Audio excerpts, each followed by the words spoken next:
I wrote a letter last week talking about the work at the foundation, sharing some of the problems, and Warren Buffett had recommended I do that, being honest about what was going well, what wasn't, and making it kind of an annual thing. A goal I had there was to draw more people in to work on those problems, because I think there are some very important problems that don't get worked on naturally. That is, the market does not drive the scientists, the communicators, the thinkers, the governments to do the right things. And only by paying attention to these things and having brilliant people who care and draw other people in can we make as much progress as we need to. So this morning I'm going to share two of these problems and talk about where they stand. But before I dive into those, I want to admit that I am an optimist. Any tough problem, I think it can be solved. And part of the reason I feel that way is looking at the past. Over the last century, average lifespan has more than doubled. Another statistic, perhaps my favorite, is to look at childhood deaths. As recently as 1960, 110 million children were born, and 20 million of those died before the age of 5. 5 years ago, 135 million children were born, so more, and less than 10 million of them died before the age of 5. So that's a factor of 2 reduction in the childhood death rate. It's a phenomenal thing. I mean, each one of those lives matters a lot. And the key reason we were able to do it was not only rising incomes, but also a few key breakthroughs, vaccines that were used more widely. For example, measles was 4 million of the deaths back as recently as 1990, and now is under 400,000. So we really can make changes. The next breakthrough is to cut that 10 million in half again. And I think that's doable in well under 20 years. Why? Well, there's only a few diseases that account for the vast majority of those deaths. Diarrhea, pneumonia, and malaria. And so that brings us to the first problem that I'll raise this morning, which is how do we stop a disease, a deadly disease, that's spread by mosquitoes? Well, what's the history of this disease? It's been a severe disease for thousands of years. In fact, if we look at the genetic code, it's the only disease we can see that people who lived in Africa actually evolved several things to avoid malarial deaths. Deaths actually peaked at a bit over 5 million in the 1930s. So it was absolutely gigantic. And the disease was all over the world. Terrible disease. It was in the United States. It was in Europe. People didn't know what caused it until the early 1900s when a British military man figured out that it was mosquitoes. So it was everywhere. And 2 tools helped bring the death rate down. One was killing the mosquitoes with DDT, and the other was treating the patients with quinine or quinine derivatives. And so that's why the death rate did come down. Now, ironically, what happened was it was eliminated from all the temperate zones, which is where all the rich countries are. So we can see 1900, it's everywhere. 1945, it's still most places. 1970, the US and most of Europe have gotten rid of it. 1990, you've gotten most of the northern areas. And then more recently, you can see it's just around the equator. And so this leads to the paradox that because the disease is only in the poor countries, it doesn't get much investment. For example, there's more money put into baldness drugs than are put into malaria. Now, baldness it's a terrible thing. And rich men are afflicted. And so that's why that priority has been set.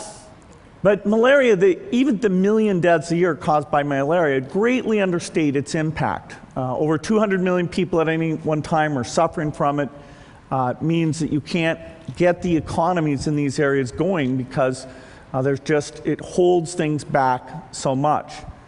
Now, malaria is, of course, transmitted by mosquitoes. I brought some here so you could experience this. We'll let let those roam around the auditorium a little bit.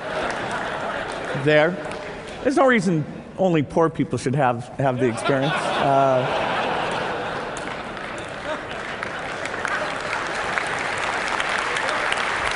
Those mosquitoes are not infected, but so we've come up with a few new things. We've got bed nets, and bed nets are a great tool. What it means is the mother and child stay under the bed net at night, and so the mosquitoes that bite late at night can't get at them. And when you use indoor spraying with DDT and those nets, you can cut deaths by over 50%. And that's happened now in a number of countries. It's great to see. But we have to be careful because malaria, the parasite, evolves and the mosquito evolves. So every tool that we've ever had in the past has eventually become ineffective. And so you end up with two choices. If you go into a country with the right tools in the right way and you do it vigorously, you can actually get a local eradication. And that's where we saw the malaria map shrinking. Or if you go in kind of half-heartedly, for a period of time you'll reduce the disease burden, but eventually those tools will become ineffective and the death rate will soar back up again. And the world has gone through this, where it paid attention and then didn't pay attention. Now we're on the upswing. Bed net funding is up. There's new drug discovery going on. Our foundation has backed a vaccine that's going into phase 3 trial that starts in a couple months. And that should save over 2/3 of the lives if it's effective. And so we're going to have these new tools. But that alone doesn't give us the roadmap. Because the roadmap to get rid of this disease involves many things. It involves communicators to keep the funding high, to keep the visibility high, to tell the success stories.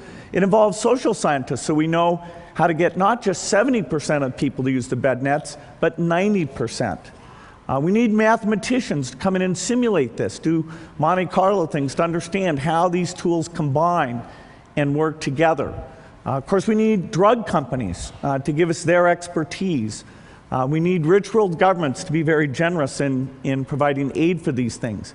And so as these elements come together, I'm quite optimistic that we will be able to eradicate malaria.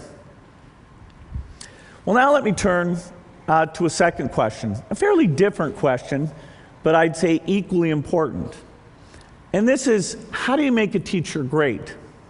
Now, it seems like the kind of question that people would spend a lot of time on and that we'd understand very well. And the answer is, really, that we don't. Let's start with why this is important. Well, all of us here, I'll bet, had some great teachers. We all had a wonderful education. That's part of the reason we're here today, part of the reason we're successful. I can say that, even though I'm a college dropout. I had great teachers. And in fact, in the United States, the teaching system has worked fairly well. There are fairly effective teachers in a narrow set of places. So the top 20% of students have gotten a good education. And those top 20% have been the best in the world if you measure them against the other top 20%. And they've gone on to create the revolutions in software and biotechnology and keep the US at the forefront. Now, the strength for those top 20% is starting to fade on a relative basis, but even more concerning is the education that the balance of people are getting. Not only has that been weak, it's getting weaker. And if you look at the economy, it really is only providing opportunities now to people with a better education. And so we have to change this. We have to change it so that people have equal opportunity. We have to change it so that the country is strong and stays in the forefront of things that are driven by advanced education, like science and mathematics. When I first learned the statistics, I was pretty stunned at how bad things are. Over 30% of kids never finish high school.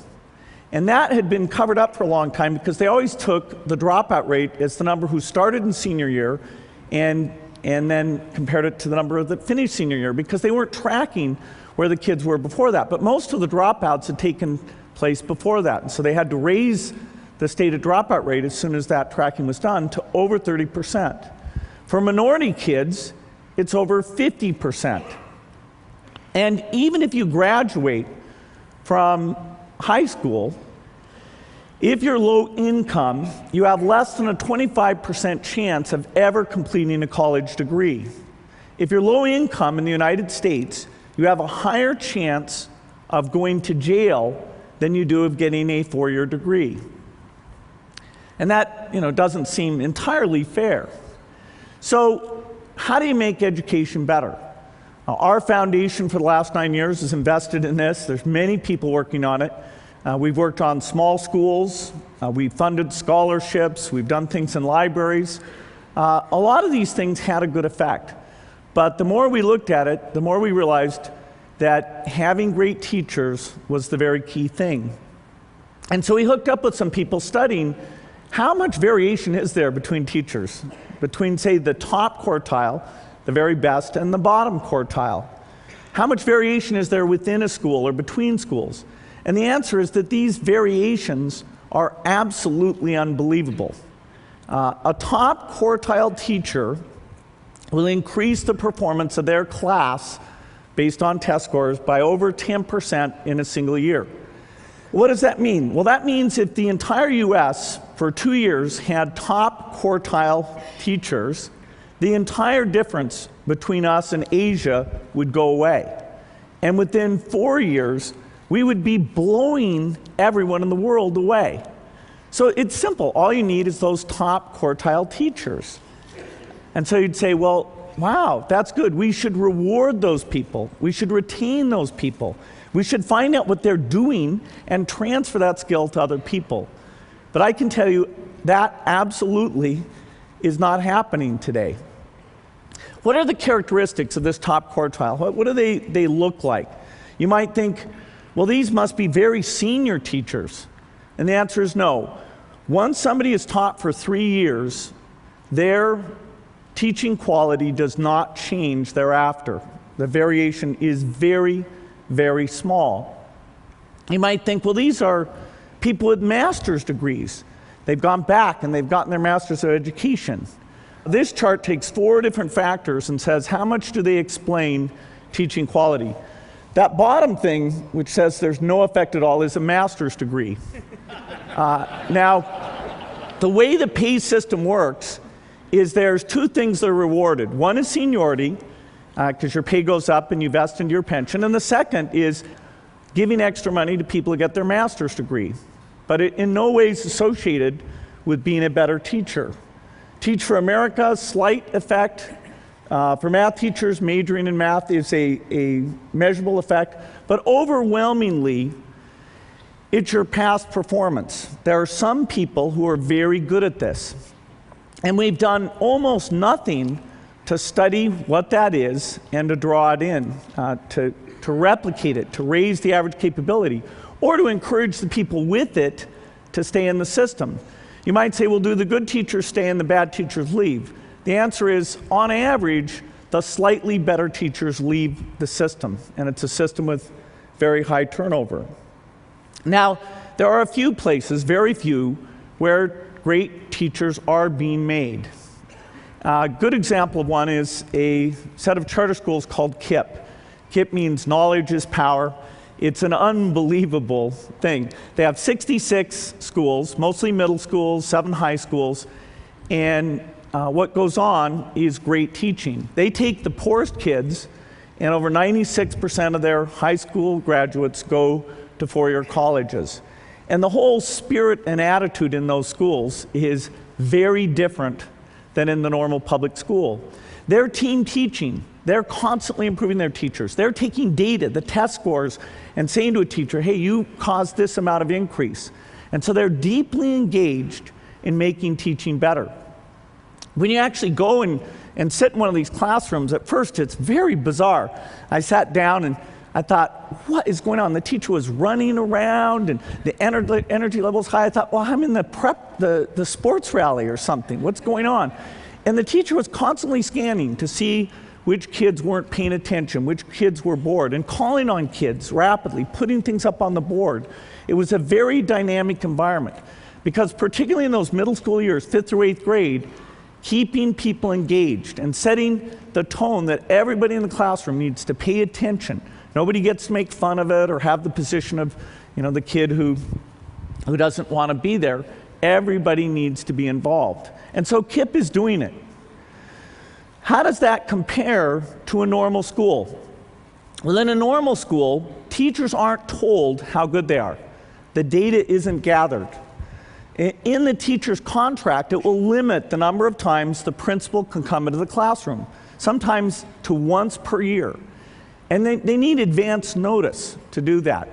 So imagine running a factory where you've got these workers, some of them just making crap, and the management is told, hey, you can only come down here once a year, but you need to let us know because we might actually fool you and try and do a good job in that one brief moment.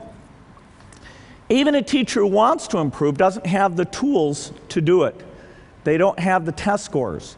And there's a whole thing of trying to block the data. For example, New York passed a law that said that the teacher improvement data could not be made available and used in the tenure decision for the teachers. And so that's sort of working in the opposite direction. But I'm optimistic about this. I think there's some clear things we can do.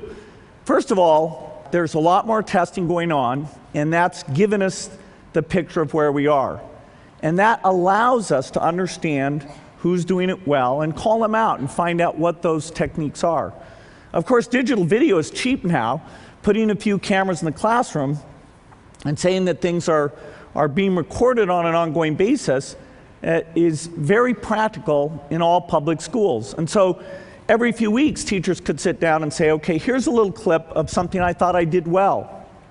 Here's a little clip of something I think I did poorly.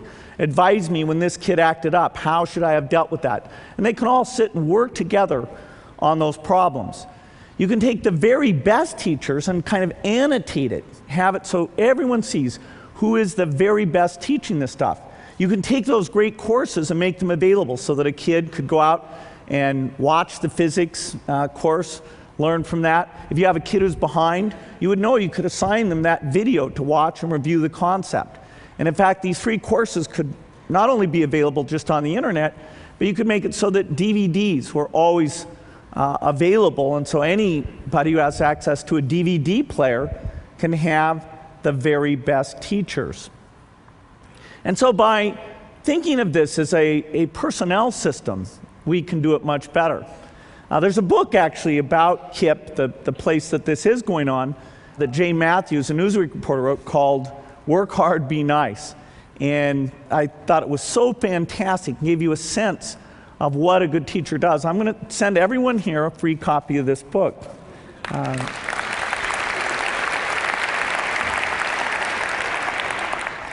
Now, we put a lot of money into education, and I really think that education is the most important thing to get right for the country to have as strong a future as it should have. In fact, we have in the stimulus bill, it's interesting, the House version actually had money in it for these data systems, and was taken out in the Senate because there are people who are threatened by these things. But I'm optimistic. I think people are beginning to recognize how important this is, and it really can make a difference for millions of lives if we get it right.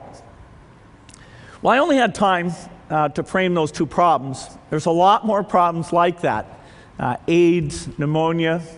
I can just see you're getting excited just at the very name of these things. And the skill sets required to tackle these things are very broad. The system doesn't naturally make it happen. Governments don't naturally pick these things in the right way.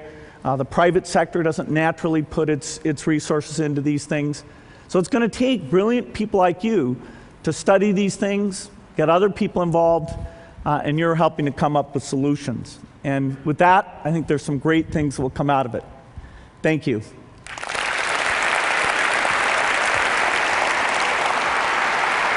Thank you.